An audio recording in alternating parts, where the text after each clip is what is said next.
Before I started volunteering and then working in HIV and AIDS, I was actually a community health worker working with a local women's clinic. It was a combination of well woman reproductive health services and abortion services right here in Atlanta. My first flip answer to how I started or how I got involved in working in HIV, my flip answer is always Rock Hudson. And then, you sort of get that look. How does that match? And the truth of it is that in the early 80s, women were not really paying attention to the epidemic, quite frankly, and probably for all the reasons that we're still struggling to change the perception that AIDS is still a gay man's disease. But in 1985, when the actor Rock Hudson had to disclose his AIDS diagnosis, for some reason, women just started calling in to the local AIDS organization, the big AIDS organization here in Atlanta, asking questions about their own risks, about prevention, about how to get tested, about there were women who were sick and didn't know where to go or have any services for them. And so the AIDS Atlanta, the organization, called out to those of us they knew in the community, actually a really diverse mix of women who were doing different aspects of women's health or women's sexual health work in Atlanta to help them figure some of that out. So that's how I got involved, or that's how I started as a volunteer. And just found that as a black woman volunteering at that time, I think in that initial group there might have been one or two other black women directly involved.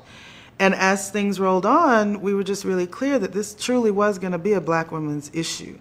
And so there's a longer story to how I got to my own organization around that, but there was a commitment there that I couldn't walk away from. So Sister Love was formed in the middle part of 1989, July of 1989. And it was sort of for some of those same reasons that everybody starts, a community-based nonprofit. There's a gap of services, there's some critical issues or crises going on in a community, and there's no one there to fill the gap. And you just sort of find, or I found myself, I don't know about other folks, but I just found myself in the right place at the right time and facing the opportunity to make the right decision to be involved. And it essentially goes a little like this. So I started volunteering at AIDS Atlanta, and there was a major shift at that organization, where I remember there was such a discord that happened that all the women on staff just about wholesale walked out at the same time, which meant that the next stage of leadership at that organization didn't have a lot of women in it, and so the concerns for women went by the wayside. Where I was working at a local women's health center, I was already involved, I was invested, and I said, well, why don't we do it, right? So we started doing the work. But it's AIDS at that time, not income generating. As an abortion provider in the late 80s, there was no way we were going to get any federal funding for HIV prevention. And so the Democratic National Convention came to Atlanta in 1988. Along with it came all of the protesters and the demonstrations and Operation Rescue, which was a huge anti-abortion movement under Randall Terry, came to Atlanta, put all the clinics under siege, basically, with daily demonstrations and really abusive behaviors towards women who were seeking services. And it taxed our clinics. Legal fees, security fees, having bomb sniffing all the time, just everything. And so when it came time to really examine the budget, the AIDS project that had very little, if any, funding was the first thing to go. And there were those of us in the community that said the investment in women and AIDS is too important, and if you're not going to carry this forward, then we're going to do it because we need to. And so that's how Sister Love got started. It was evolutionary, but at the same time, I think it was a necessary process for women of color locally to own the epidemic locally and to do something different about it. Especially coming from the reproductive rights arena, right? Whenever we're looking at low income, women of color, and in other marginalized situations like either in rural communities or high poverty communities, that any sexual and reproductive health issue that challenges women is even more challenging to women of color. So we knew when you started to combine substance abuse, especially in terms of injection drug use, along with all of those other factors, and black women, that's all we were seeing showing up in the hospitals and in the clinics with the illnesses. And so we knew then that there was going to be impact. But we also early on located HIV itself, because by '89 we're now HIV and AIDS, right? So we intentionally looked at all of the issues and impacts on women's reproductive health and reproductive lives. And it was clear to us from the beginning that HIV had to be located in a much larger framework than infectious disease, or in a much larger framework than a public health strategy that had to include gender equality. It had to include women's rights. It had to include making sure that there were cultural and gender competencies that were built into whatever we were going to do, because the difference between, you know, not necessarily single men, but the difference between gay men and the impacts in that community are hugely different in a lot of ways when you're talking about impacting women in their communities, because of all of the ancillary things that we're responsible for and accountable to are all going to be affected or impacted by a woman who's diagnosed with AIDS. I think it's probably even more difficult for heterosexual men, especially in the black community, but for heterosexual men to immediately engage in getting care and being seen and taking care of themselves with regard to HIV and AIDS than even women. Because the messages of the last 10 years or so have really gone to make sure that women are aware of their risks, and heterosexual men not so much, right? So, but in terms of the larger context of who's most impacted by the epidemic, which is gay men, gay and bisexual men of all races and ethnicities, and then of course women of color and predominantly. I think it's more difficult for a few reasons. First of all, just at the general context of how we take care of ourselves, that women are more likely to take care of everybody else before we take care of ourselves. We're usually not the first thing on our list of priorities on any given day. And we are usually pretty stoic and work through our pains and work through our illnesses because of those responsibilities until we can't do that anymore. That's when when we're driven to the doctor or to the hospitals. So preventively, we've been less directly engaged in that. I also think that for women to recognize the risk, especially for heterosexual African-American women and Latinas in the U.S., I think risk awareness is still a very, very, very, very big challenge.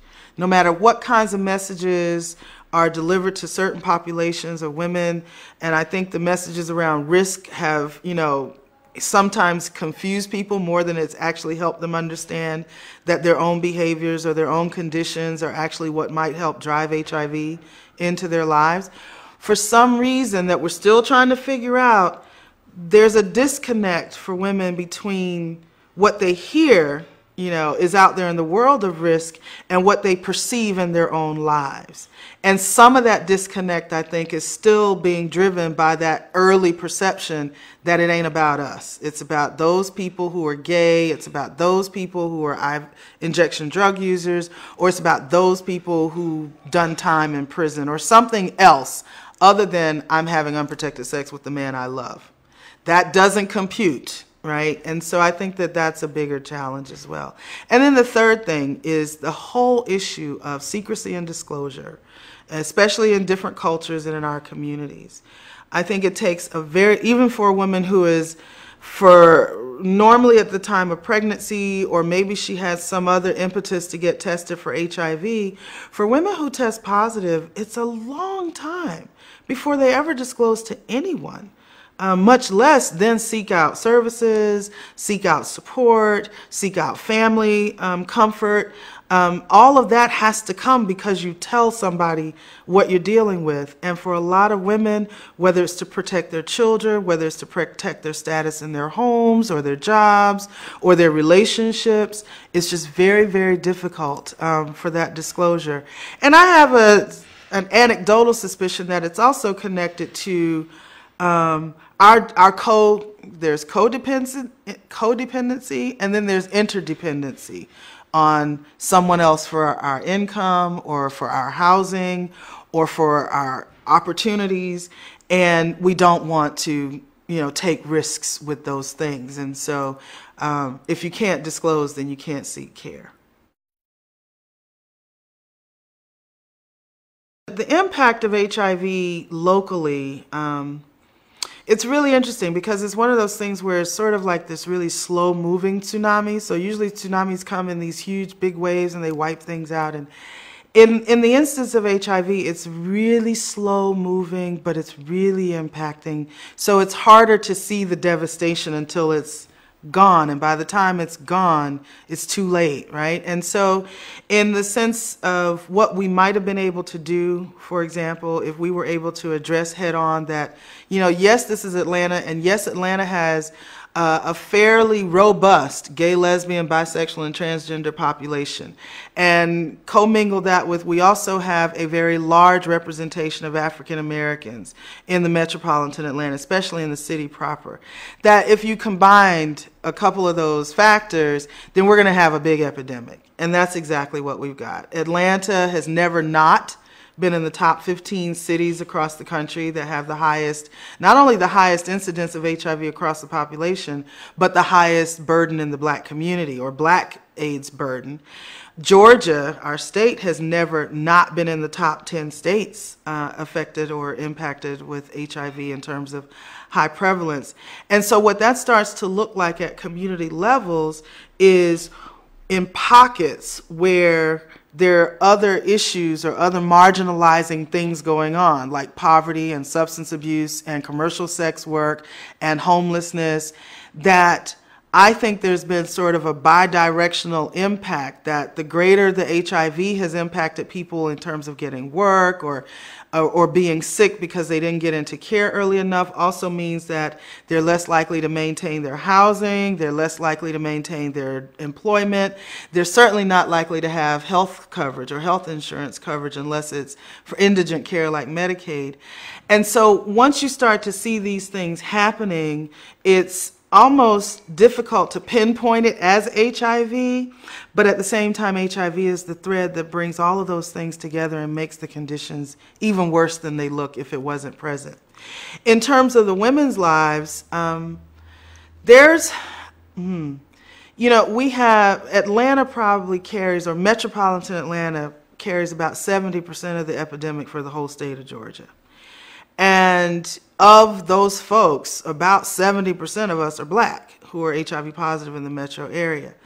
And so on one hand, it almost normalizes HIV in the community in a sense that if that's the largest, or if that's the bulk of the population of people living with HIV and AIDS, then it would seem that it's easier to deal with stigma and discrimination and issues like that. But it hasn't necessarily been, because we also have strong black churches that have been reluctant to come along. And so the impact of AIDS on our church communities, the impact of AIDS in our families, the impact of AIDS in our social structures and our social networks, I have seen change in the sense that there's been a tide of, oh my goodness, we're in a crisis, to, okay, they're fixing that problem, and we don't have to worry about that anymore, to coming back around to, what? You mean we still have this problem and now we've got to do more about it? That's really where we are in Atlanta right now. I think, using the opportunity to lift up the commemoration of the fact that we are now a generation and a half into this epidemic in the United States is a great opportunity to bring it back full circle to say, look, this has not gone away. And not only has it not gone away, but it's continuing to grow in our communities, and people are still dying. And because that's what people aren't seeing. And I just, in the last month, I know people locally here, in the last month and year, we probably have seen even more funerals of people who are dying, who were living with HIV or AIDS, than we had probably in the previous 5 years. And so I think that there's some real important messages that come out of that. That treatment is available, people are living longer, and that for folks who have been living this long, then time might be running out. It's hard not to work with federal agencies when you're dealing with something as big as the epidemic of HIV. From day one almost, sometimes working with and sometimes, I don't want to say working against, because even if we're poking, you know, the thorns in the side of some of the policies or representation or leadership or funding issues at the federal level, we're still working with government. Accountability is a part of it, right? So I have worked probably in the 6 or 7 years I've been involved in the epidemic, have worked, you know, with the Centers for Disease Control. We've worked with the Office of Women's Health and the Office of Minority Health, both at the national level as well as in our regional offices. In the last several years, we were definitely involved in working to bring about the National HIV/AIDS strategy. Huge part of that process.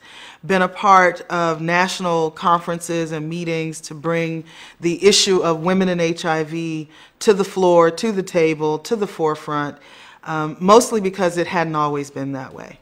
Early on in the late 80s, when Sister Love first got started, you know, one of the first big activist campaigns we got involved in was the Women Get AIDS campaign. And it's a huge piece of the history of the epidemic in this country, or at this point, the herstory of the epidemic in this country, because up until 1993, there were women who were living with and dying from AIDS-related opportunistic infections that were never diagnosed. We had a campaign even that says, women don't get AIDS, we just die from it. And as a result of that campaign, as many people know, it was in '93 that the Centers for Disease Control finally added additional opportunistic infections to the AIDS definition that would include some of those gender-related or gender-specific issues that women were experiencing. And that probably was one of the most pivotal. There are lots of pivots that we've taken in 30 years in this epidemic, but I'd say that that was probably singularly one of the biggest pivots we had taken.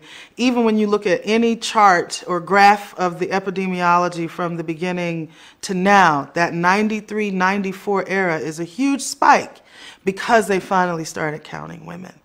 And I'm really still honored and proud to say that we were a part of that campaign, because you do a lot of advocacy and you do a lot of activism nationally, locally, and you don't have those kinds of milestones and benchmarks to always tell stories about. And that's one that we want to make sure that we are able to keep in the forefront of the commemoration.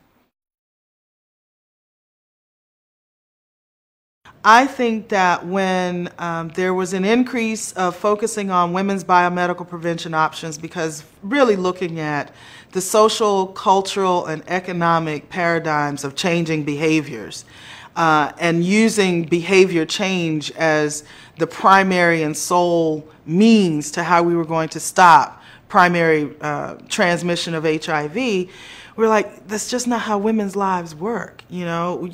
Condoms have never been an absolute choice for women. We have to, no matter how badly we want to use it, we have to negotiate with someone else, right? Men don't necessarily have to have that negotiation because it's an autonomous act that they can take in terms of using the condom. Even the female condom is a negotiation because it's not as private.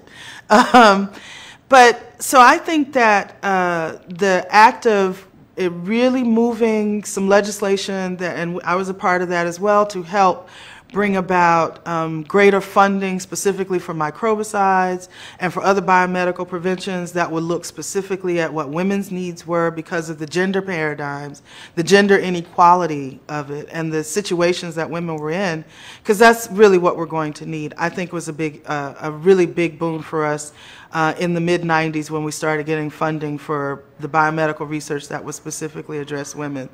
I think another turn, in addition to that kind of research, was when we started to recognize really powerfully the role that positive women play, the role that people living with HIV play in the whole epidemic, and that there were resources that started to go through that, through Ryan White in terms of peer education and advocacy, through the women, infant, children, and youth demonstrations and initiatives, and now a full part of Ryan White.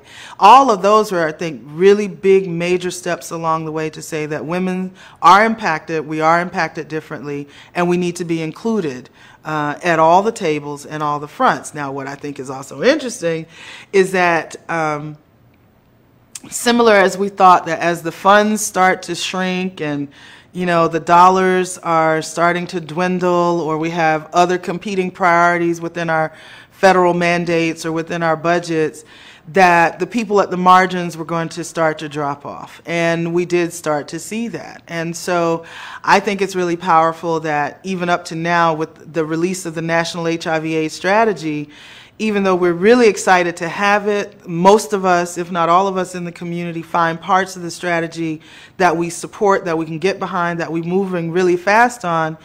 It's also an opportunity to lift up the fact that wait, where are the women here? And where's the investment to make sure that, the 25 to 30% of the population of people living with HIV who happen to be women are being included with some equity? And so even up to now, 30 years into the epidemic, we see that we still have to do the charge work at the national level to continue to advocate and hold accountable those who are making decisions about where the resources and where the services are going to go, because if we don't, women are going to get left behind again. Another, series of challenges that we thought we had already addressed 20, 25 years ago. The Healthy Love Party, which we also just call Healthy Love as we're going through our processes of evidence-based interventions with the Centers for Disease Control, is a highly interactive group-level intervention that was created by Black women for Black women right here in Atlanta in the late 80s. And it's got all the core competencies of HIV prevention interventions around educating, around HIV/AIDS awareness, risk perception and risk awareness, skills building with negotiations and with using condoms and other preventive measures. It has other components to it that sort of bring those things together. There are components that really bring power and promote how do I want to say this? What we're really trying to do is make it sex positive and really centered on women's sexual expression and the value in that, so that they're more protective of themselves. So there's sexual rights components that are built into it, not just knowledge about HIV and AIDS, but to bridge that with the words that we use and how we accept or don't accept how we're treated in our relationships, and how we negotiate our ways in and out of those situations that on any day without HIV are still sort of risky, but with HIV have much larger implications. So the Healthy Love Party has all of these lovely components to it that deal with sexual communication and deal with your own sexy identity as a woman, as a person who is or may be sexually active, what that really means, and what you really value about that, and what you really want to protect in that. And so it's turned out that in the era of the Debbies, right, in the era of the diffused evidence-based interventions, when this thing was first introduced, I was like, we have an intervention, and we know that it works, but we just need to prove it. And so we've worked in partnership with the CDC for almost 5 years to do a rigorous evaluation study and to determine that the Healthy Love Party actually is an evidence-based intervention. And in 2010, this time last year, we were approved.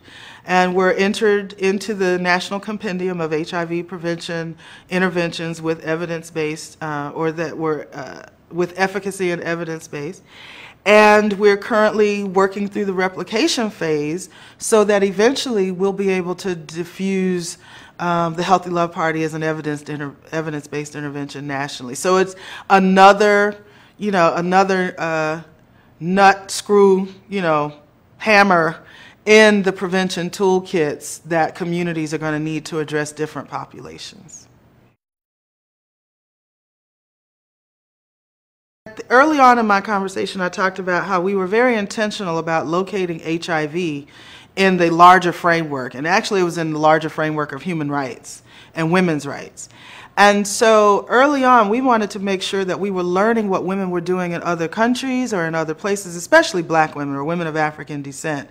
And the only way we were finding that, right, was through the women's reproductive health world or through the international women's movements. And so we were very intentional early on about bringing our initiatives, whether it was our own intervention, which is called the Healthy Love Party, or other works that we were doing around support groups for positive women or HIV positive women's leadership, that we went to every international meeting where we didn't see HIV on the agenda to make sure it was on the agenda to share some of what we were doing. And as a result of that, we were able to build partnerships out of, and some of these meetings are like huge, where when we went to the Fourth World Conference on Women in Beijing, of all the HIV/AIDS workshops that were presented, we probably did a third of them because we took 10 workshops with us to that conference. The International Conference on Population and Development in Cairo the year before, we brought HIV there. We weren't successful because HIV didn't make it into the platform of action. Even though it was a seminal conference around sexual and reproductive rights.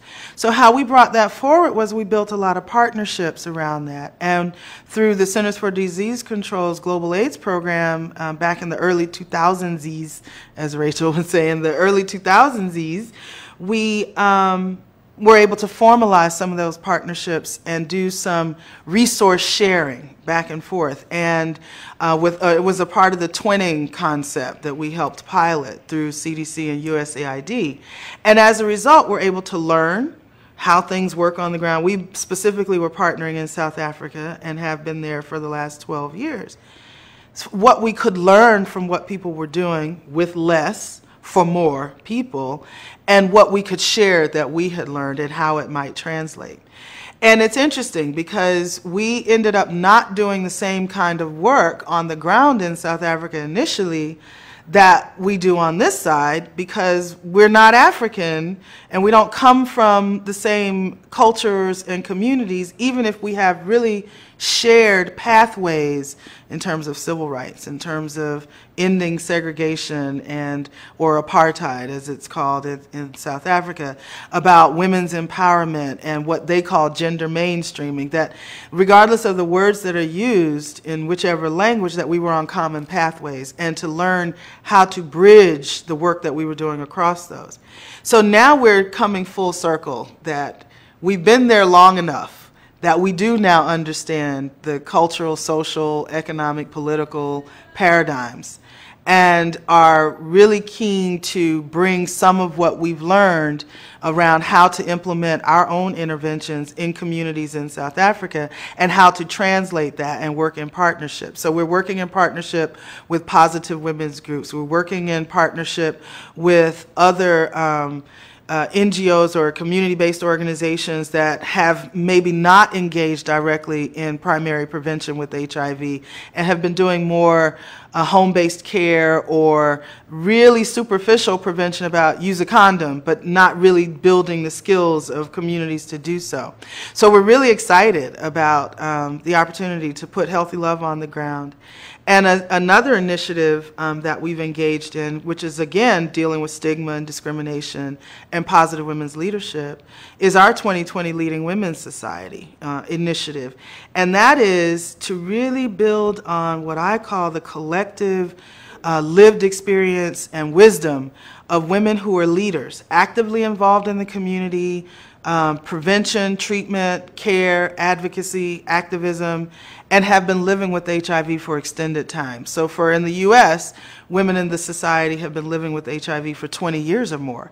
And in the African context, they've been living with HIV 10 years or more.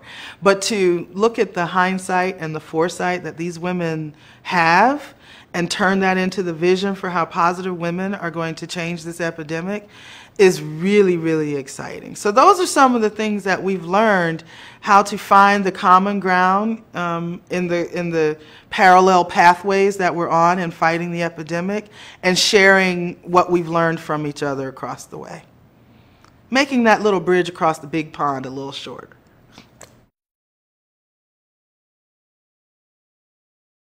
I think one of the most important things for me to not get burnt out and to stay in it as long as I have, and to really, really still continue to love my work and love what we do, is to stay innovative. One is to make sure that we're looking at what we're working on, but also thinking around the trends and thinking into the future and bringing it into the present, so that we're not getting stale, that we're staying in front of the challenges and not behind them.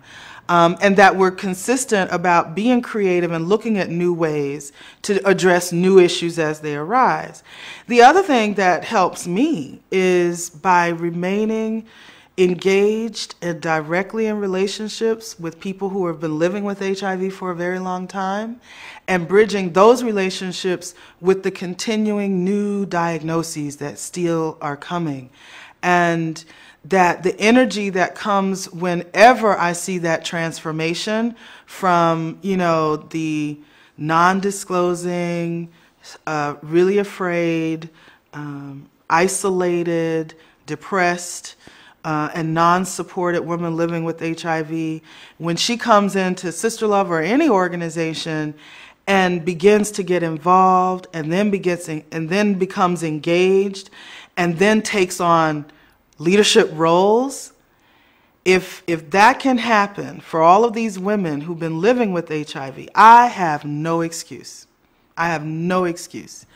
And I honestly don't know what else I could be doing. I'm sure there are different things that I could be doing, but I don't know what else I could be working on that would give me that same sense of transformative reward that happens every time I see a young woman who goes through our Healthy Love Party and then writes a letter later talking about how she's still not infected to this day because of what she learned and how we transformed her own thinking about her own sexual behaviors, or who she allowed in her life.